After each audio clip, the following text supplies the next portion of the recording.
Sa bawat barangay, sakto ang balita, tunay na buhay.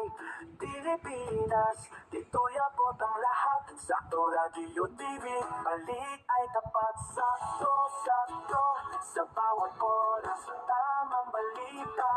Sa bawat agos, sakto, sakto, sa Radio TV. Bukas ang mata, sa tunay na buhay. Lumalala ang pag-atake ng US-Israel habang tinututulan ng Iran ang usapang pangkapayapaan.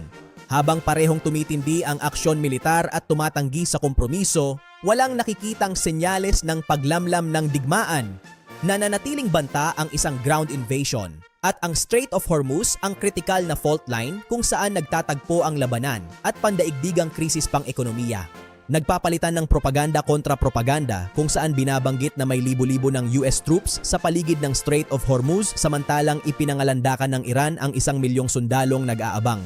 Binomba ng Israel ang iba't ibang lungsod sa Iran kabilang ang Kabisera at gumanti naman ang Tehran sa pamamagitan ng mga misil laban sa Israel at mga base ng US.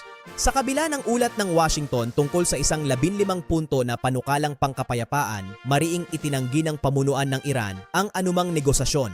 Tinamaan ng mga airstrike ang Tehran, Isfahan, Shiraz, Bandar Abbas at Mashhad na nagdulot ng malawakang pinsala at brownout. Ganti ng Iran, nagpakawala ng mga misil patungong Tel Aviv, Kiryat Shmona at mga base ng US sa Kuwait, Jordan at Bahrain.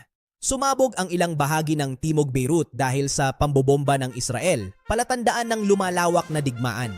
Ipinahayag ni Pangulong Donald Trump na panalo na tayo at sinabing nagbigay ng konsesyon ang Iran sa Strait of Hormuz, bagay na itinanggi ng Tehran. Nag-alok ang Pakistan na mag-host ng usapang pangkapayapaan ngunit wala pang malinaw na progreso. Nanatiling pinakamapanganib na choke point ang Strait of Hormuz. Kumpirmado ng Pentagon na may 12 naval mines na natuklasan. Habang nakadeploy na ang mga tropa ng airborne sa Gulf, iginiit ng Iran ang kanilang likas at legal na karapatan na kontrolin ang Hormuz. Iniulat ng Al Jazeera na nagdulot ang digmaan ng pinakamalalang pagkagambala sa pandaigdigang kalakalan sa loob ng 80 taon. Matutunghayan po ang ulat na ito sa Sakto Subscription Hub at saktoradiotv.com website. Pakiscan ang QR code, click subscribe. Maraming salamat po! Sa bawat barangay, sakto ang balita, tunay na buhay. Pilipinas, dito'y abot ang lahat. Sakto Radio TV, balik ay tapat. Sakto, sakto, sa bawat oras, tamang balita. Sa bawat agos, sakto, sakto, sa Radio TV. Bukas ang mata, sa tunay na buhay. Bumagsak pa ng todo ang piso sa pinakamahinang antas nito sa kasaysayan 60 pesos at 55 sentimos kada dolyar nitong Biyernes. Naitala ang pagkalugi ng 32 sentimos sa isang araw kasabay ng patuloy na pangamba sa lumalalang tensyon sa gitnang silangan. Ayon sa mga analyst, lumakas ang demand para sa US dollar bilang ligtas na kanlungan ng mga mamumuhunan habang nananatiling malabo ang posibilidad ng deeskalasyon sa Iran War. Mas mataas na presyo ng bilihin dahil sa mas mahal na importasyon ng langis, pagkain, at raw materials. Mas mabigat na pasanin sa gobyerno sa pagbabayad ng utang panlabas. Mas malaking halaga ng remittances para sa mga pamilyang tumatanggap ng dolyar mula sa OFWs. Posibleng dagdag na interest rate hikes mula sa Bangko Sentral ng Pilipinas upang pigilan ang tuloy-tuloy na pagtaas ng presyo. Ipinatupad na ng gobyerno ang pagkakaloob ng pinansyal na ayuda sa ordinaryong mamamayan kasama ang mga tsuper.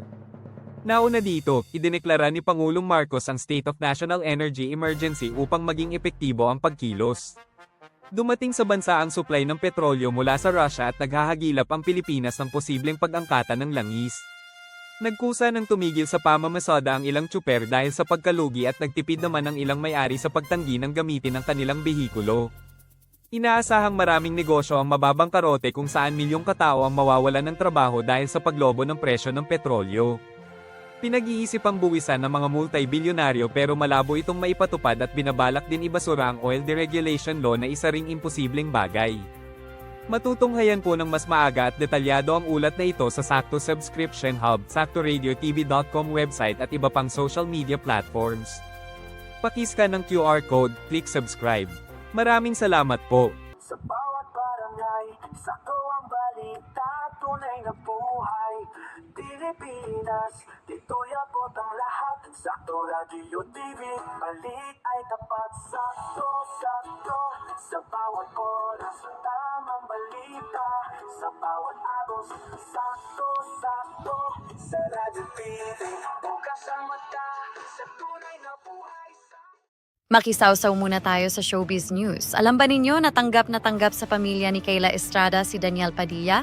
Opo, sa larawan na kuha sa post-birthday celebration ni Kayla, makikitang kasama nito ang kanyang buong pamilya at ang rumored boyfie na si Daniel. Sa Fashion Police, inirepost ang naturang larawan na mula umano sa post ng panganay ni Janice de Belen na si Chef Luigi Muhlach. Sa Reddit, sinabi naman ng mga netizen na close na talaga si Daniel sa pamilya ni Kayla dahil minsan naispatan pang naglalaro ng golf ang aktor kasama si Chef Luigi. Say pa ng isang netizen, sana magpakatino na si Daniel, swerte na siya kay Kayla. Ikaw, ano ang masasabi mo? Matutunghayan po ng mas maaga at detalyado ang ulat na ito sa Sakto Subscription Hub, saktoradiotv.com website at iba pang social media platforms. Pakiscan ang QR code, click subscribe. Maraming salamat po!